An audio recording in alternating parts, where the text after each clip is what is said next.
दोस्तों, उत्तर प्रदेश के बनारस का एक मणिका घाट है। वहाँ मणिका घाट पर एक व्यक्ति जो लगभग 62 दिन से लगातार जो मुर्दा से चिता से लाश चुराता था, मांस चुराता था और चुराने के बाद उसको खाया करता था। उसका एक ही मकसद था कि वो बहुत बड़ा सिद्धि प्राप्त कर ले और तंत्र मंत्र से प्राप्त करने के बाद वो जो चाहे वो हो जाए, वो यही चाहता था। उसको ऐसा लगने लगा कि वो जिसने जो किया है वो उसे सिद्धि प्राप्त कर लिया है और तंत्र विद्या जो भी होता है वो जान चुका है और जो चाहे वो जिसको कुछ भी कर सकता है। एक बार उसके पास एक महिला आती है और महिला जब अपनी समस्या परेशानी उसे बताती है, तब उस महिला से वह जो तांत्रिक होता है वह उसे प्यार करने लगता है और महिला से कहता है कि मेरे पास कुछ ऐसी शक्ति है जिससे मैं तुम्हें अपने वश में कर सकता हूँ। यानी जो अपने तांत्रिक विद्या से इस्तेमाल किया तो उस महिला को अपने वश में कर लिया और यहाँ से एक ऐसा कत्ल किया जो उस कत्ल से पूरे देश में फैल जाती है। और लोगों से इस जब घटना के बारे में पता चलता है तो ना केवल रिश्तों की मर्यादा तोड़-ताड़ होती है, बल्कि कई लोग बहुत दूर तक जान जाते हैं और कई मामला सामने आ जाता है। नमस्कार दोस्तों, मेरा नाम है अंकित गुप्ता और आप देख रहे हैं स्टोरी बाय अंकित। और आज की जो सच्ची घटना आप लोग को सुनाने जा रहा हूँ, यह घटना राजस्थान प्रदेश का एक घटना है झुनझुन और इसी का एक थाना लगता है पंचेरी। पंचेरी कला में पंचेरी क्षेत्र में एक गांव पड़ता है भलोड। और यह बात मैं कर रहा हूँ 1 अप्रैल 2024 की सुबह 6 बजे के आसपास की बात है।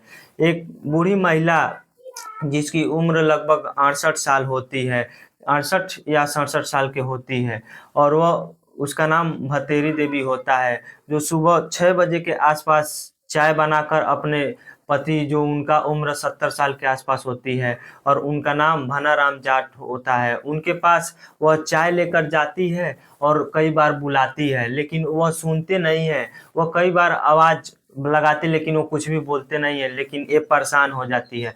तो बूढ़ी माँ ने जो होती है वो चाय का कटोरा होता है उसे जमीन पर रख दिया और थाट से चारपाई पर लेटे पति को उठाने लग गई। और जैसे ही पति को उठाने की कोशिश की तो चारपाई से उसकी नज़र नीचे जाती है और वह चारों तरफ देखती है कि चारों तरफ खून ही खून फैला हुआ था। और उसे देखकर बूढ़ी महिला चीख चीख से चिल्लाने लगती है, बुलाने लगती है, जहाँ जहाँ उसका आवाज़ जाता है वहाँ पर चिल्लाने लगती है और जहाँ जहाँ उसकी आवाज़ पहुँचती है वहाँ वहाँ से लोग आ जाते हैं। और देखते देखते लोग पूरा भलोट गांव के लोग पूरा टूट पड़ते हैं, उस जगह उसके पति के पास आ जाते हैं। वह देखने लगते हैं कि आखिर क्या हो गई, इस घर के पास कि लोग क्या झूम गए। तो पूरा गांव के लोग टूट पड़ते हैं कि देखते हैं इस घर में हुआ क्या है। तो वह बुजुर्ग उम्र जिसकी उम्र 70 साल की होती है, जो साल 2014 में पोस्ट मास्टर की पद से रिटायर हुआ था, वो रिटायर हो चुके थे और गांव में रहकर खेती बाड़ी करते थे। एक बेटे की पहले ही मौत हो चुकी थी और जबकि दूसरा बेटा था जो एक मेहनत मजदूरी करता था और गांव में रहता था। और उस बुजुर्ग व्यक्ति की हत्या क्यों की गई, इस बात पर पूरे गांव में चर्चा होने लगती है। सब लोग यही जानना चाहते हैं कि आखिर इस बूढ़े आदमी से किसकी दुश्मनी थी, किसकी दुश्मनी रही होगी कि इसकी उम्र 70 साल की रही होगी और इसका हत्या कर दी गई। और देखते ही देखते पूरी गांव के इलाकों में खबर पहुंच जाती है और सभी यह जब बात पचेरी थाने क्लब में पहुंचती है और उसके जो एसएचओ होते हैं राजपाल यादव, वह अपनी पूरी टीम लेकर उस गांव में पहुंच जाते हैं। और जब उस गांव में पहुंचते हैं तो लोगों से पूछताछ करते हैं और उस लाश को पोस्टमार्टम के लिए भेज देते हैं। और अभी तक ऐसा लग रहा था कि उनके भारी हथियार से उनके शरीर पर वार की गई है, जिससे शरीर सब खून निकल गया है और फैल गया है। और जब पोस्टमार्टम की रिपोर्ट आती है तब लगता है कि उस बुजुर्ग व्यक्ति को किसी ने निशाना लगाकर गोली मारी है और एक ही गोली बुजुर्ग व्यक्ति को गई थी और हत्या हो गई थी। और उसे देखकर ऐसा लग रहा था कि किसी दमदार व्यक्ति ने इस घटना को अंजाम दिया है। और इस पुलिस को घटना को खुलासे के लिए इन घर के जो भी थे उनसे पूछताछ करती है, लेन देन पैसा वैसा था, आना जाना था, उन सब से पूछताछ करती है। और एक एक दिन करके कई दिन तक बीत जाते हैं और घटना का अंजाम को कुछ पता नहीं चलता, पुलिस को भी कुछ पता नहीं चलता है। और फिर पुलिस ने परिवार के सदस्यों से ही बार बार से पूछताछ की, और जिसमें एक छोटा सा बच्चा उनका पोता होता है, उससे भी बातचीत की जाती है। और फिर उस पोते ने कहता है कि मैं इस गोली का आवाज़ जरूर सुनी थी, लेकिन मेरे बात को घर वालों को यकीन ही नहीं हो रहा था। उसने कई बार अपनी बात माँ से कहा, मम्मी दादा के तरफ से कोई गोली कि उधर से गोली की आवाज़ आई है, कि दादा को किसी ने गोली मार दी है। लेकिन बालक अपनी माँ से कई बार कहता था, लेकिन उसकी माँ गंभीरता से नहीं ले रही थी। जब पुलिस ने इस बालक की बात सुनी थी तो उसकी बात मान ली और उस पोते के पास जाती है और उससे पूछती है कि मंजू, जब गोली चली थी तुम कहाँ थी और तुमने इस बात का रिएक्ट क्यों नहीं किया कि गोली चली है, क्या बात है। तो अब मंजू से सवाल जवाब पूछा गया तो मंजू ने इस सवाल जवाब का सही तरीके से जवाब दे नहीं रही थी। तो लेकिन इसीलिए मंजू ने पुलिस के ही हिरासत में ले ली कि ये आखिर क्यों बोल नहीं रही थी कि मरने वाला भानाराम जाट का जो बेटा होता है रोहतास की पूछताछ की ये पत्नी होती है और वो बूढ़े की बहू होती हैं। तो आखिर जब पुलिस ने उस महिला को सख्ती से पूछताछ करती है तो उसमें चौंकाने वाली मामला सामने आती है।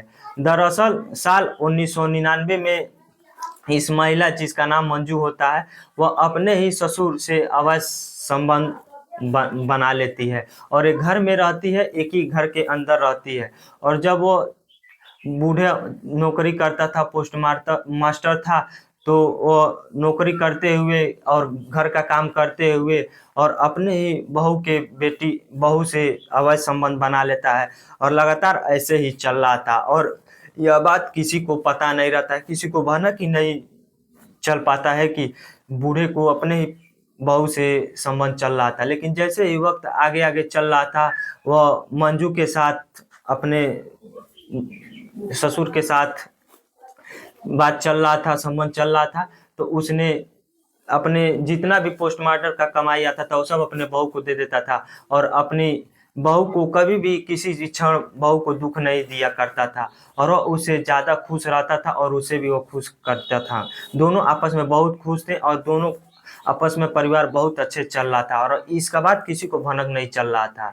और साल जब 2014 आता है तो अचानक ही मंजू को दिक्कत और कुछ समस्या आती है और जब दिक्कत समस्या आती है तो अपने पिता से कुछ बात करती है और उसके पिताजी कहते हैं कि जो पड़ोसी गांव निजामपुर है वहां के रहने वाले मानसिंह उर्फ फौजी जाट जो हैं वह बहुत ही तंत्र मंत्र जोग टोंग जानते हैं और सिद्ध प्राप्त हैं और अगर हम उन बाबा से मिले तो जाकर हम अपनी समस्या का हल या समाधान कर सकते हैं।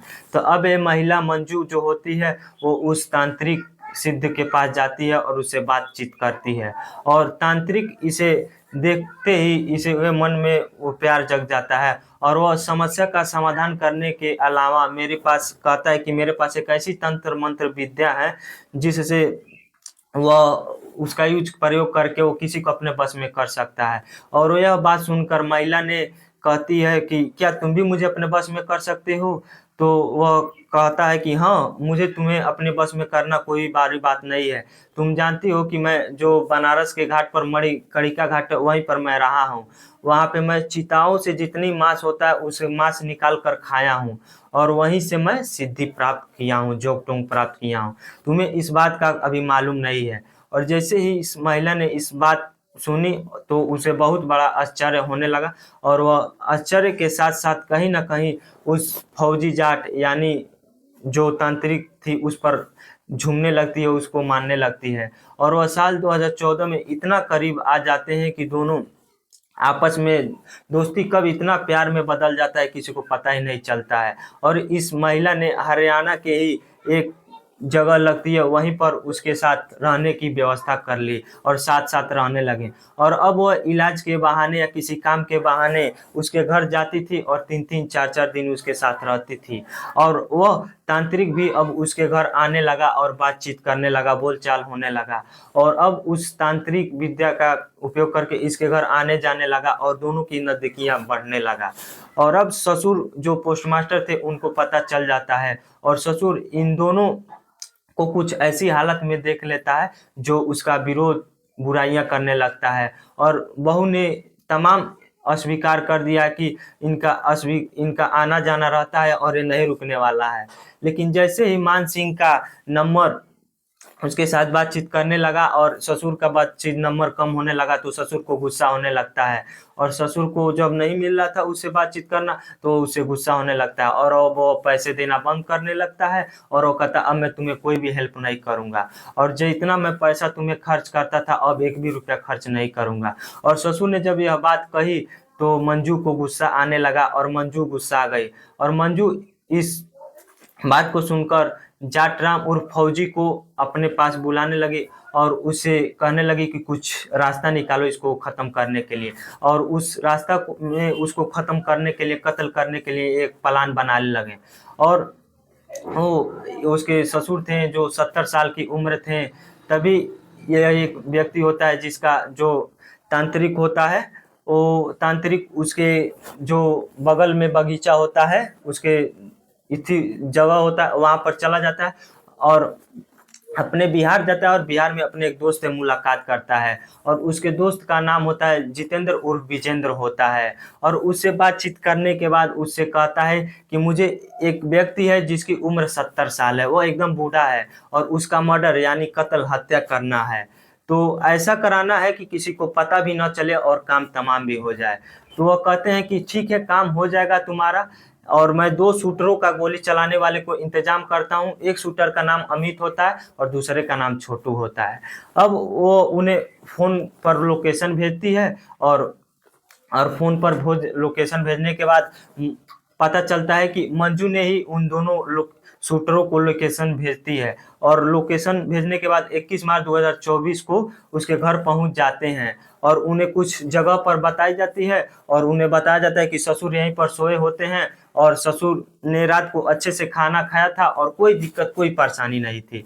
और जहाँ जैसे खाकर आराम से जाकर उसी खटिया पर लेट जाते हैं और उसी रात में शूटर आते हैं और उस भानाराम जाट जिनकी उम्र 70 साल थी उनकी हत्या कर देते हैं और चुपचाप वहां से निकल जाते हैं।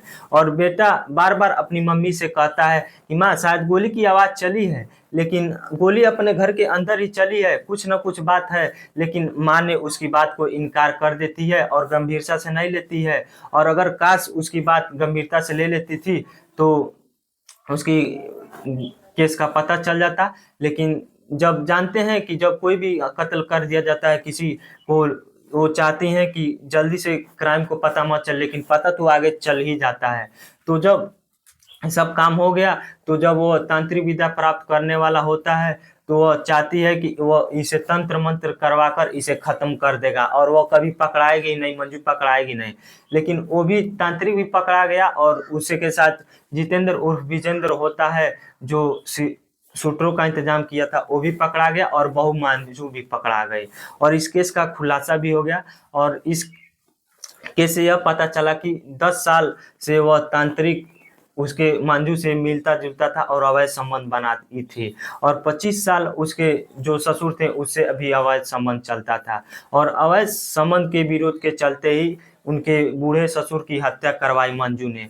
और उस महिला की काफी उम्र हो गई थी, 70 साल हो गई थी। और पुलिस ने उसे गिरफ्तार कर लेती है और उनकी महिला को वो चार्जशीट लगाकर कोर्ट से बड़ी सजा दिलवाने की बात कहती है, ताकि समाज में एक संदेश जाए, एक मैसेज जाए कि बुरे काम का बुरे ही नतीजा होना चाहिए। अब वो कोई भी काम करे, कोई कैसा भी हो, घर का ही सदस्य हो, घर का ही बेटा हो और या चाहे बेटी हो, और चाहे कानून का रखवाला ही क्यों ना हो, उसे जरूर सजा देना चाहिए। उसे किसी भी कीमत पर बख्शा ही नहीं जाए, उसे सजा देने चाहिए। वो क्यों नहीं कानून का मुजरिम, कानून का बेटा हो, उसे सजा जरूर देना चाहिए। तो इस कहानी से मैं आप लोग को ये सीख देना चाहता हूँ कि यह जैसे जिस तरह से कैसे इस मंजू ने अपने ससुर के साथ रिश्ते बनाए और रिश्ते बनाने के बाद यहाँ से जब उसका पेट नहीं भरा तो तांत्रिक विजेंद्र उर्फ जितेंद्र के साथ संबंध बनाए और उसको रिश्तों को छुटकारा पाने के लिए अपने ही ससुर को एक दूसरे संबंध बनाने के लिए उसे खत्म कर दी, गोली से मरवा दी और उसे खत्म करवा दी, और वह चाहती कि जो तंत्र मंत्र विद्या था उसे उसे खत्म करवा देती, लेकिन ऐसा कुछ नहीं हुआ। और इस घटना को जो उसके संबंध पति जो संबंध बनाई थी उसे मरवाया था, उसका भी पता चल गया। उसका तंत्र मंत्र विद्या कुछ भी काम नहीं किया, और उसे उसका भी पता चल गया और मांझी का भी पता चल गया, इसी ने मरवाया है था। तो इन दोनों को पुलिस ने अपने कब्जे में लेती है और इनकी सजा दे देती है। तो दोस्तों, आप लोग इस घटना से यही सीख मिलना चाहिए कि किसी को ठेस पहुंचाना नहीं, और मेरा भी उद्देश्य किसी के भावनाओं को ठेस पहुंचाना नहीं है। अच्छे रास्ते पर चले, अच्छे बने, नेक बने, जो भी काम करे उसमें सफलता मिले, और बुरे काम का बुरा नतीजा होता है, जो ऐसा करेंगे वैसा भरेंगे। तो आप लोग को यह कहानी कैसी लगी? अच्छा लगे तो वीडियो को लाइक और चैनल को सब्सक्राइब कर दीजिए और एक अच्छा सा कमेंट कीजिएगा। और मिलते हैं अगले वीडियो में, तब तक के लिए जय हिंद, जय भारत, धन्यवाद। आप सभी को इतना सारा प्यार देने के लिए मेरा सादर भरा प्रणाम।